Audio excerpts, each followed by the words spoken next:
नश्वर संसार है, जो भी आया है उसे जाना है। भाव है मालिक कैसे?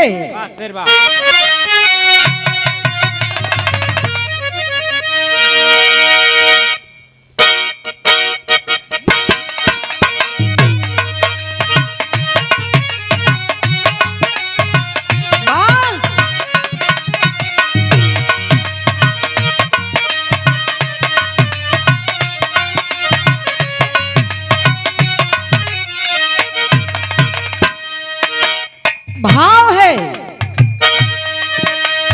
जो इस जीवन की सत्यता है। कितनो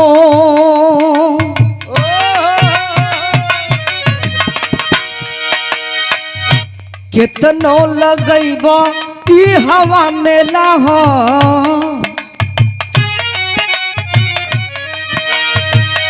कितनो लगैब ई हवा मेला हो, अकेला तू के जाए के परी।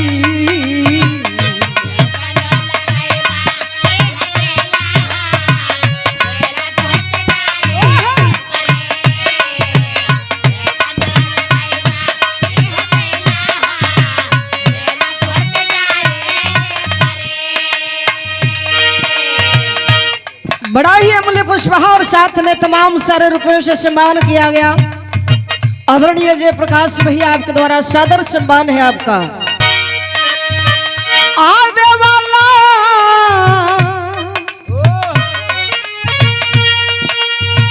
आवे वाला केहू ना रहेला हो, आवे वाला केहू ना रहेला हो, अकेला तू के जाए के परी।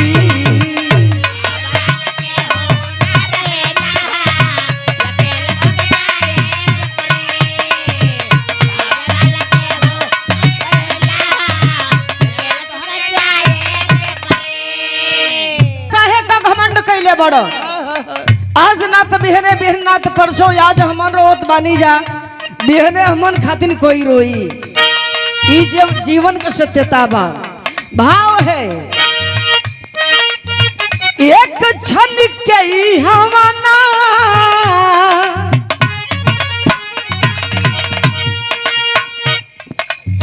एक क्षण के ही हमाना तोह के ठेकान बा।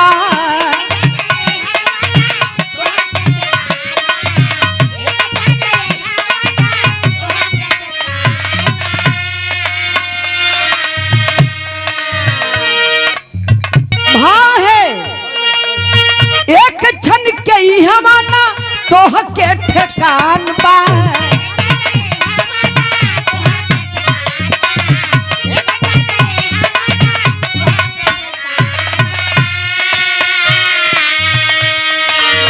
तब कहे मनवा में, तब कहे मनवा में ये तना गुमान बा।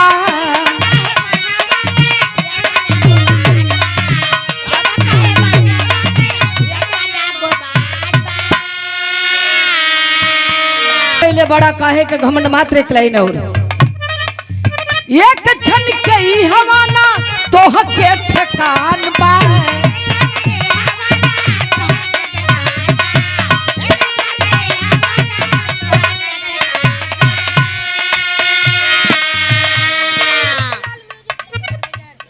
मनवा में ये तना गुमान बा।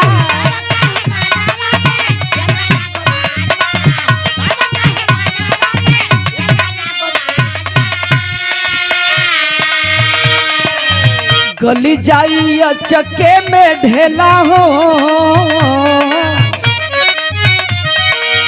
गली जाई चक्के में ढेला हो, अकेला तोह के जाए के परी।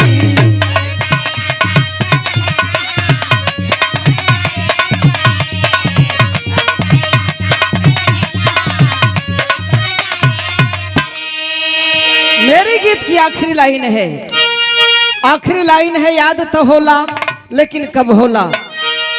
अरे संतोष थकला पे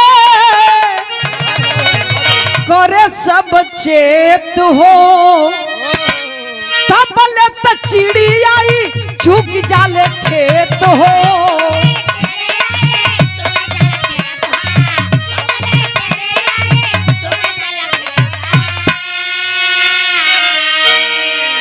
अरे तो स्वार्थ में संगीता जग रोवेला हो,